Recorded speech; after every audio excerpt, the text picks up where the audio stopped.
அஸ்ஸலாமு அலைக்கும் ரஹ்மத்துல்லாஹி வபரகாத்துஹு. நம்ம இப்போ 18வது வகுப்பில் இருக்கோம். சென்ற வகுப்புகளில் என்ன பார்த்தோம்னா, அல்லாஹ் அப்படிங்கிற பேருக்கு அல்லாஹ் அப்படிங்கிற அந்த வார்த்தைக்கு உரிய தனித்தன்மைகளை பற்றி பார்த்தோம். இப்போ இந்த வகுப்பில் என்ன பார்க்க போகிறோம்னா, அல்லாஹுக்கு இருக்கக்கூடிய இன்னொரு பெயரான அல்லாஹுவை குறிப்பிடக்கூடிய பேரான ரப்பை பற்றி இன்ஷா அல்லாஹ் பார்க்க போகிறோம். ங்கிற வார்த்தை 2500க்கும் மேற்பட்ட இடங்களில் குர்ஆனில் இடம்பெற்றிருக்கு அப்படிங்கிறது பார்த்தோம். அதே போல் இந்த ரப்பு அதுக்கு அடுத்தபடியாக 2வது நிலையில் இருக்கக்கூடிய பேர் எதுன்னு பார்த்தா இந்த ரப்பு தான். இந்த ரப்புங்கிற பேர் குர்ஆனில் 900லேருந்து 1000க்கு நெருக்கமான இடங்களில் சொல்லப்பட்டிருக்கு. இந்த ரப்புங்கிற வார்த்தை பல அர்த்தங்களை கொண்ட வார்த்தையாக இருக்குது. பல பல பொருள்களை குறிக்கக்கூடிய சொல்லாக இருக்குது இந்த ரப்புங்கிற வார்த்தை. உதாரணமாக பராமரிக்கிறவன், பாதுகாப்பவன், சீர்திருத்தம் செய்யக்கூடியவன், பராமரித்து பாதுகாத்து வளர்ப்பவன், கண்காணிப்பவன் அப்படிங்கிற பல பொருள்கள் கொண்ட பல பண்புகளை கொண்ட பெயராக இருக்குது இந்த ரப்பு. அப்போ இந்த ஒரு மனிதன் அவன் உருவாகக்கூடிய அந்த காலகட்டத்திலிருந்து அவன் எதுவுமே இல்லாமல் இருந்த நிலையிலிருந்து மாறி விந்து துளியாக இருந்து அவனுடைய தாயோட கருவறையில் அவன் அல்லாஹ் அவனை படைச்சு அவன் சதைக்கட்டியாக மாறி அப்புறமா அவன் குழந்தையாக பிறந்து அவன் வளர்ந்து அவன் சாப்பிடுவதற்கான எல்லா தேவைகளும் செஞ்சு அவன் உயிர் வாழ்வதற்கான தேவைகளையும் ஒன்றையும் பார்த்து கண்காணித்து அவன் பிறந்ததுலேருந்து இறக்குற வரைக்கும் அவனுடைய தேவைகள் அனைத்தையும் ஒன்றா அவனுக்கு தேவையான அனைத்தையும் கொடுக்கக்கூடியவன் தான் இந்த ரப்பு. மனிதர்களுக்கு மட்டும் இல்லாமல் செடியாக இருக்கட்டும், விலங்குகளாக இருக்கட்டும், அனைத்து படைப்பினங்களுக்கும் தேவையானவற்றை செய்யக்கூடியவன் தான் இந்த ரப்பு. அப்போ இந்த ரப்பை சரியாக நம்ம உள்வாங்கினோம்னா இந்த ரப்புடைய பண்புகளை நம்ம சரியாக நம்மளுடைய உள்ளத்தில் உள்வாங்கினோம்னா நம்மளுடைய வாழ்க்கையில் மிகப்பெரிய மாற்றம் ஏற்படும். ஏன்னா இந்த ரப்பு தான் நம்முடைய மொத்த வாழ்க்கைக்கான எல்லாத்தையும் அவன் தான் பொறுப்பேற்றுக்கிறான். எல்லாவற்றுக்குமே அல்லாஹ் தான் இந்த ரப்பு தான் பொறுப்பேற்கக்கூடியவனாக இருக்கான். இந்த ரப்பு அப்படிங்கிற க்கான விளக்கத்தை நபியோட வரலாறுகள்லையும் அல்லாஹு தன்னுடைய திருமறையில் குர்ஆனில் பல இடங்களில் இந்த ரப்போட தன்மையை பற்றி அதை பற்றி அல்லாஹ் சொல்லி காட்டுறான். இந்த ரப்புங்கிற வார்த்தை எவ்வளோ விசாலமானது அப்படிங்கிறத திருமறை குர்ஆனில் அல்லாஹ் சொல்வதின் வழியாக நம்ம புரிஞ்சுக்கலாம். 16வது அத்தியாயம் 78வது வசனத்தில் அல்லாஹ் சொல்லி காட்டுறான். அஹ்ரஜக்கும் மின் புத்தூனி அம்மஹாத்திக்கும் லா தஅலமூன ஷையா வ ஜஅலலகுமுல் ஷமஅ வல் அப்ஸார வல் அஃபீதத்தில் லஅல்லகும் தஷ்குரூன். நீங்கள் எதையும் அறியாத நிலையில் உங்கள் அன்னையரின் வயிறுகளிலிருந்து அல்லாஹ் உங்களை வெளியேற்றினான். நீங்கள் நன்றி செலுத்துவதற்காக செவியையும் பார்வையையும் உள்ளங்களையும் உங்களுக்கு ஏற்படுத்தினான். அல்லாஹ் இங்கே என்ன நமக்கு சொல்லி காட்டுறான், உங்களுடைய தாயின்மார்களுடைய வயிற்றுலேருந்து உங்களை நான் வெளிப்படுத்திருந்தேன்னா எதையும் கற்காதவராக ஒன்றுமே தெரியாதவராக நான் உங்களை வெளிப்படுத்தினேன். சமீப காலமாக ஒரு கருத்து என்ன இருக்குன்னா, தாய்மாருடைய வயிற்றில் இருக்க போகும்போதே குழந்தைகளுக்கு அந்த தாயின் வழியாக தாய் புத்தகம் படிக்கிறதன் வழியாக அந்த குழந்தை அறிவாளியாக பிறக்கும். அந்த தாய் மேக்ஸ் போட்டால் அந்த வயிற்றில் இருக்கக்கூடிய அந்த குழந்தை கருவில் இருக்கக்கூடிய அந்த குழந்தை அந்த கணிதத்தில் அறிவாளியாக வரும். அப்போ அறிவில் சிறந்து விளங்கக்கூடிய குழந்தையாக இருக்கும்னு இப்போ இருக்கக்கூடிய அறிஞர்கள் சொல்கிறாங்க, ஆராய்ச்சியாளர்கள் சொல்கிறாங்க. ஆனால் இதெல்லாம் தவறான கருத்து அப்படிங்கிறத சொல்லக்கூடிய விதமாக இங்கே தான் அல்லாஹ் ரப்புல் ஆலமீன் சொல்லி காட்டுறான். என்ன ரப்பு சொல்கிறான்னா, ரப்புக்குரிய அர்த்தத்தை அல்லாஹ் இங்கே சொல்கிறான்.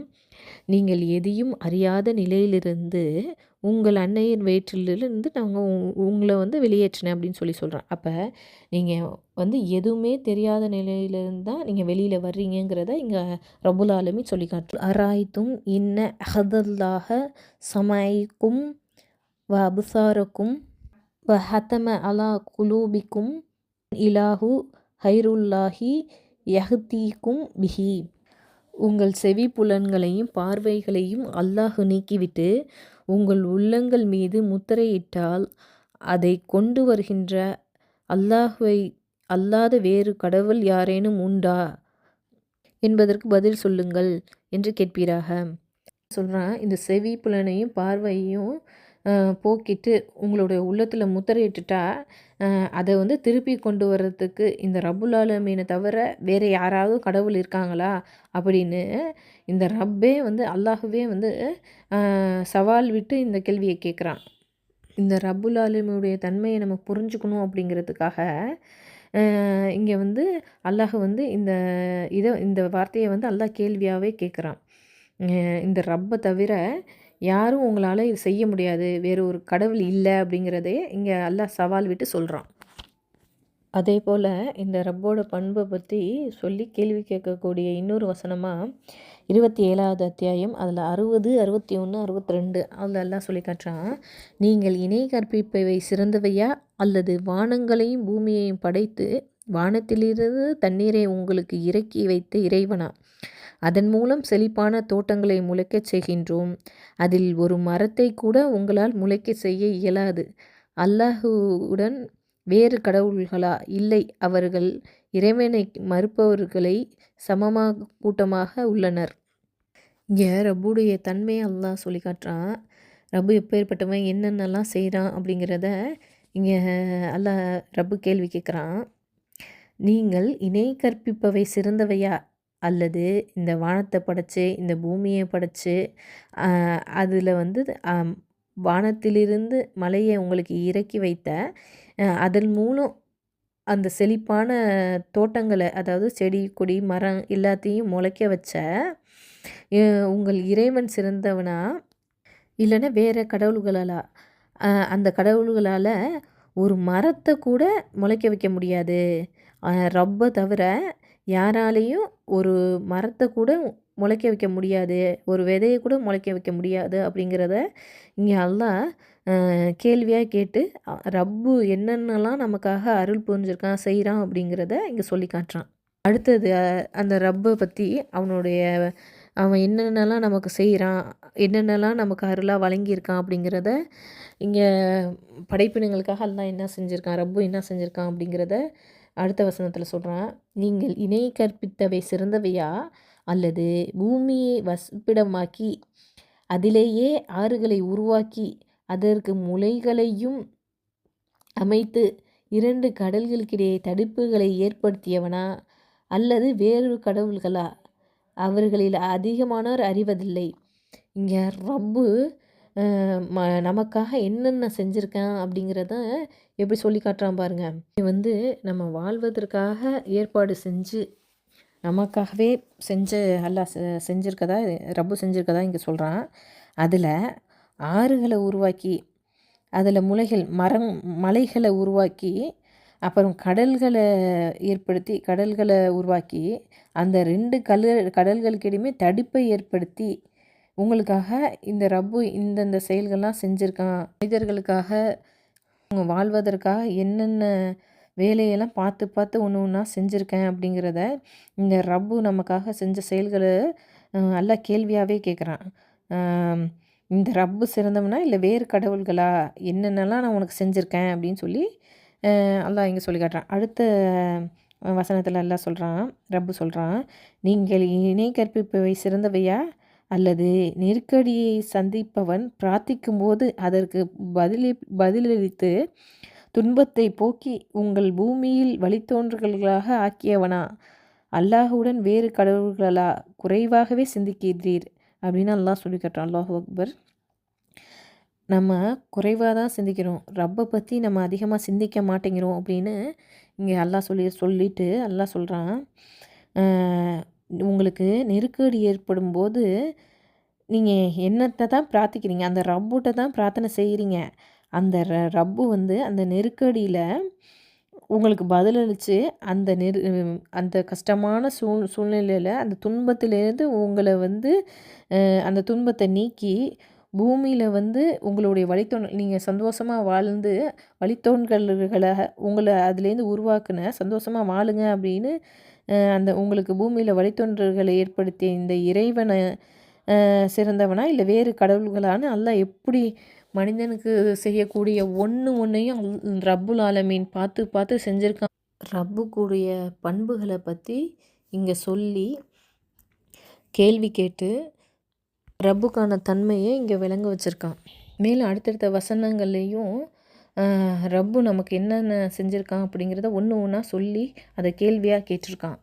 நம்மளுடைய வாழ்க்கையில் எந்த பக்கம் எப்படி யோசித்தாலும் அந்த ரப்புல் ஆலமீனோட தன்மையை நம்ம விளங்கக்கூடியவங்களாக தான் இருக்கோம். ஏன்னா ஒன்றையும் நமக்காகவே படைச்சதா நமக்காகவே செஞ்சதா இங்கே வந்து அல்லாஹ் வந்து ரப்புல் ஆலமீன் பண்புகளை குறித்து சொல்கிறான். இந்த வசனங்கள் அவன் தான் நம்மளை படைத்தான், அவன் தான் நம்மளை பராமரிக்கிறான், அவன் தான் நம்மளை சீர்படுத்துகிறான், அவன் தான் நம்மளை கண்காணிக்கிறான் அப்படின்னு ஒவ்வொரு தன்மையையும் நம்ம சிந்தித்தோம்னா இந்த ரப்புல் ஆலமீனோட பண்பு நமக்கு விளங்குது. இப்ராஹிம் நபி அவங்க வந்து ரப்பு நமக்கு என்னென்னலாம் செய்கிறான் அப்படிங்கிறத அவங்களுடைய சமுதாயத்து மக்கள்கிட்டயே உரையாடினதை அல்லாஹ் இங்கே சொல்லி காட்டுறான்.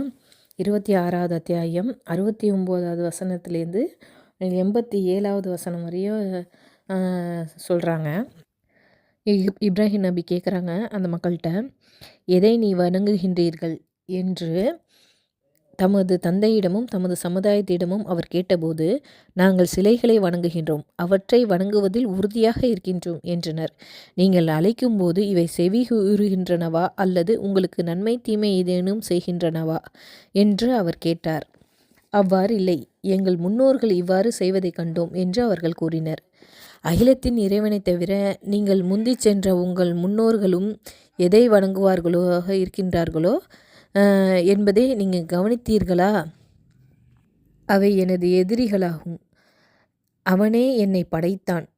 ரப்போட தன்மையை பற்றி சொல்கிறாங்க. அவனே என்னை படைத்தான், அவனே எனக்கு நேர்வழி காட்டினான், அவனே எனக்கு உணவளித்தான், தண்ணீரை பருகச் செய்தான், நான் நோயிரும்போது அவனே எனக்கு நிவாரணம் தருகின்றான், அவனே என்னை மரணிக்கச் செய்வான், பிறகு என்னை உயிர்ப்பிப்பான், தீர்ப்பு நாளில் என் தவறுகளை அவனே மன்னிப்பான், அவனே மன்னிக்க வேண்டும் என ஆசைப்படுகின்றேன். என் இறைவா, எனக்கு அதிகாரத்தை அளிப்பாயாக, என்னை நல்லவர்களுடன் சேர்ப்பாயாக, வரும் மக்களிடம் எனக்கு நற்பெயரை ஏற்படுத்துவாயாக, இன்பமான சொர்க்கத்தின் வாரிசாக என்னை ஆக்குவாயாக, என் தந்தையை மன்னிப்பாயாக, அவர் வழித்தவராக இருக்கிறார், மக்கள் மீண்டும் உயிர்ப்பிக்கப்படும் நாளில் என்னை இழிவுபடுத்தி விடாதே அப்படின்னு இந்த உரையாடல் சொல்கிறாங்க. இப்ராஹிம் நபி வந்து அவங்க சமுதாயத்தை பற்றி பேசுகிறாங்க. இதில் என்ன ரப்போட தன்மை விளங்குதுன்னா நமக்கு இப்ராஹிம் நபி வந்து ரப்போட தன்மையை பற்றி சொல்கிறாங்க. என்ன சொல்கிறாங்கன்னா, அவன் தான் என்னை படைத்தான், அவன் தான் எனக்கு நேர்வழி காட்டுறான், அவன் தான் எனக்கு உணவளிக்கிறான், அவன் தான் தண்ணீர் பருக செய்கிறான், நான் நோயிரும் போதெல்லாம் எனக்கு நோய் நிவாரணம் அவன் தான் தர்றான், இந்த ரப்பு தான் தர்றான் அப்படிங்கிறத சொல்கிறாங்க. அவன் தான் என்னை மரணிக்க செய்வான், அவன் தான் உயிர்ப்பிச்சு எழுப்புவான், எனக்கு உயிர் கொடுப்பான் அப்படின்னு சொல்லி இப்ராஹிம் நபி சொல்கிறாங்க. இதில் இப்ராஹிம் நபி ரப்போட தன்மையை பற்றி என்ன சொல்கிறாங்கன்னா, படைப்புகளுக்கு தேவையான அனைத்தையும் என்னுடைய ரப்பு தான் செய்கிறான் அப்படின்னு சொல்லி சொல்கிறாங்க. உணவு கொடுக்குறதா இருக்கட்டும், பானம் கொடுக்குறதா இருக்கட்டும், நமக்கு நேர்வழி கொடுக்குறதா இருக்கட்டும், நோயை கொடுக்குறதா இருக்கட்டும், அந்த நோயிலேருந்து நிவாரணம் கொடுக்குறதா இருக்கட்டும், எல்லாமே ஒரு மனிதன் வாழ்வதற்கு தேவையான அனைத்துமே யார் கொடுக்குறான்னா இந்த ரப்புல் ஆலமீன் தான் கொடுக்குறான் அப்படிங்கிறத தான் அந்த மக்களுக்கு இப்ராஹிம் நபி எடுத்து சொன்னாங்க. இந்த உணவை உதாரணமாக எடுத்துக்கிட்டோம்னா, இந்த உணவை பற்றி சிந்தித்தோம்னா நமக்கு உணவளிக்கக்கூடியவன் யாருன்னா அந்த ரப்பு தான். இந்த உணவுப் பொருட்களை பற்றி நம்ம சிந்திக்க போகும்போது, இந்த பூமியிலேருந்து தான் அது நமக்கு விளைச்சல் தருது. விவசாயம் செஞ்சா தான் நமக்கு வந்து உணவுப் பொருள் கிடைக்கக்கூடியதா இருக்குது. அப்போ பூமியை பற்றி சிந்திச்சா, பூமி எப்பேர்ப்பட்ட தன்மை உடையதா இருக்குன்னா, உதாரணத்துக்கு எதை போட்டாலும் அது அழித்து மண்ணோட மண்ணா மக்கி அது மண்ணாகவே ஆக்கக்கூடியதா தான் இந்த பூமி அதோட படைப்பாகவே இருக்குது. அதோட தன்மையாகவே இருக்குது. ஒரு இரும்பா இருக்கட்டும், ஒரு மரமா இருக்கட்டும், எந்த பொருள போட்டாலும் பூமி என்ன செய்யும்னா, அந்த பொருளோட தன்மைய மாத்தி, அ அத அழிச்சு மண்ணோட மண்ணா மக்கி அத அழிக்கக்கூடிய தன்மையோட தான் அந்த பூமி வந்து ரப்புல் ஆலமீன்ஸ் அதோட தன்மைய படைச்சிருக்கான். ஆனா, அந்த பூமிக்கு அல்லாஹ் கட்டளையிட்டுருக்கான், இந்த விதைய மட்டும் நீ என்ன செய்யக்கூடாது, அழிச்சிடக்கூடாது அப்படின்னு கட்டளையிட்டதின் காரணமாக தான் இந்த இந்த பூமியில போடக்கூடிய விதை வந்து முளைச்சு செடியாக வருது, மரமாக வருது. இந்த இவ்வளோ பெரிய ஏற்பாடை யார் செஞ்சுருக்கா? நமக்காக நம்மளுடைய ரப்பில் ஆலமீன் செஞ்சுருக்கான் அப்படின்னு நம்ம அனைத்து படைப்புகளுமே சிந்திச்சு பார்த்தோம்னா, நமக்கான ஏற்பாடாக தான் இந்த ரப்புல் ஆலமீன் வந்து நமக்கு செஞ்சுருக்கான். இந்த ரப்புல் ஆலமீனோட படைப்பு எவ்வளோ பெரிய வியக்கத்தக்க செயலாக இருக்குது. இந்த ஒரு விவசாயத்தை பற்றி சிந்திக்கும்போது 56வது அத்தியாயம் 64வது வசனத்துலலாம் சொல்லி காட்டுறான். இந்த பூமியில் விதை முளைக்கிறத பற்றி, இதை நீங்கள் முளைக்க செஞ்சீங்களா இல்லை நாம் முளைக்க செஞ்சோமா அப்படிங்கிறான். அல்லாஹ் ரப்புல் ஆலமீன் புரிஞ்ச கருணையின் காரணமாக நமக்காக அவன் முளைக்க செஞ்சதின் காரணமாக தான் அது வளருது. நம்மளுடைய இந்த உலகத்தில் உள்ள யாராலையாவது அந்த செடியை வந்து அது முளைக்க செய்யக்கூடிய தன்மையை நம்மளால் ஏற்படுத்த முடியுமா? அவனுடைய கருணையினால தான், ரப்புடைய கருணையினால தான், நமக்கு ஏற்படுத்த அருள்னால தான் அது முளைக்குது.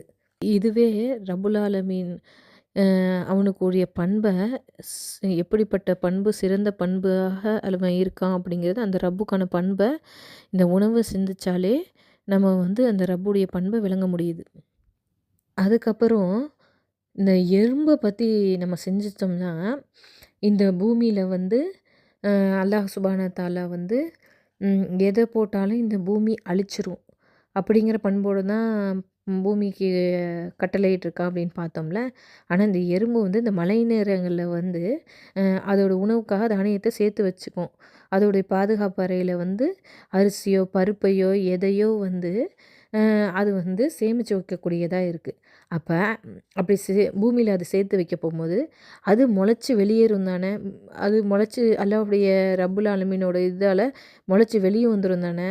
ஆனால் அப்படி முளைக்காம அல்லாஹ் அந்த எறும்புக்கு கூட உணவை எப்படி ஏற்படுத்தியிருக்கான் அப்படிங்கிறத நம்ம உணர்த்துகிற விதமாக இருக்குது. எப்படின்னா, ஒவ்வொரு விதையும் வந்து முழுசாக வைக்க போகும்போது அது பூமியிலேருந்து பிளந்து வரக்கூடியதாக இருக்கும் அல்லாஹ்வுடைய கருணையால். ஆனால் இந்த எறும்புக்கு அல்லாஹ் கட்டளையிடுறான், முழு விதையாக வைக்காமல் அதை 2ஆக உடச்சி வை அப்படின்னு அந்த எறும்புக்கு அல்லாஹ் அறிவித்து கொடுத்துருக்கான். அந்த அந்த சிறு உயிரினங்களுக்கு கூட ரப்புல் ஆலமீன் உணவளிக்கிறதுக்கான செட்டப்பை எப்படி ஏற்படுத்தியிருக்கான் அப்படிங்கிறது இதில் தெரியுது. அதே போல் கொத்தமல்லிங்கிற அந்த விதை வந்து 2ஆக உடச்சி வச்சாலும் முளைக்கக்கூடியதாக இருக்குது. அதுக்கு எப்படி அல்லாஹ் கட்டளையிட்டிருக்கானா, 2ஆக உடைக்காம நீ 4ஆக உடச்சி வை அப்படின்னு அந்த எறும்புக்கு வந்து அந்த எறும்புக்குரிய ஆற்றலை அல்லாஹ் அந்த செட்டப்பை ஏற்படுத்தி கற்றுக் கொடுத்துருக்கான். அப்போ ஒரு அமீபாவாக இருக்கட்டும், இல்லை மிகப்பெரிய உலகில் மிகப்பெரிய பிரம்மாண்டமான உயிரினமான ப்ளூ வேலாக இருக்கட்டும், திமிங்கல வகையாக இருக்கட்டும், எல்லாத்துக்கும் உணவளிக்கக்கூடியவன் யாருன்னா இந்த ரப்புல் ஆலமீன் தான். அவனுடைய கருணை இரக்கத்தினால தான் நமக்கு வந்து இந்த உணவு கிடைக்கிது.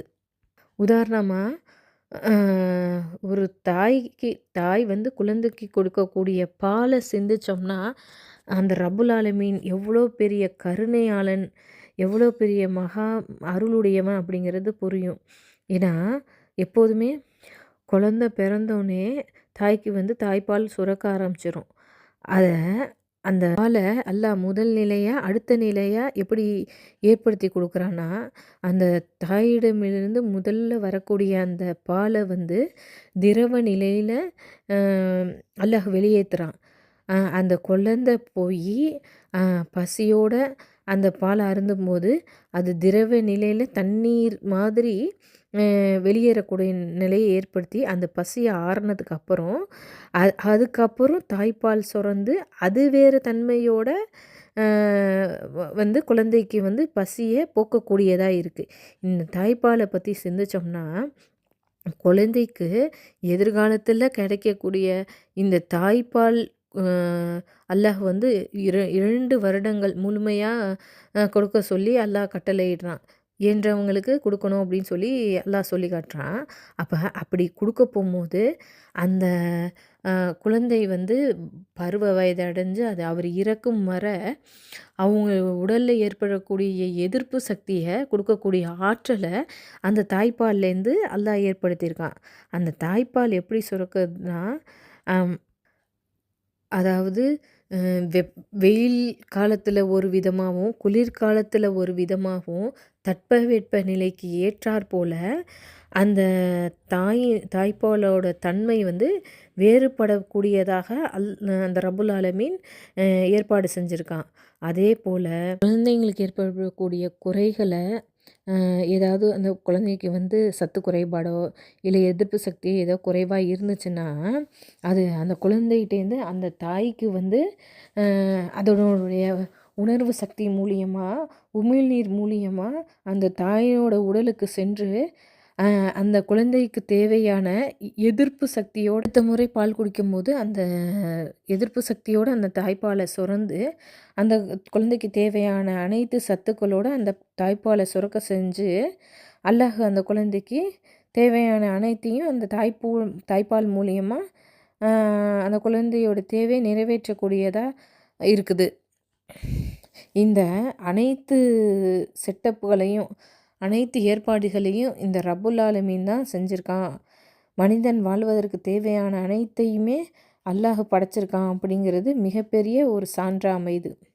அதே போல் மலத்தை எடுத்துக்கிட்டோம்னா அதை சிந்திச்சோம்னா அதில் பெரிய சான்றாக இருக்குது.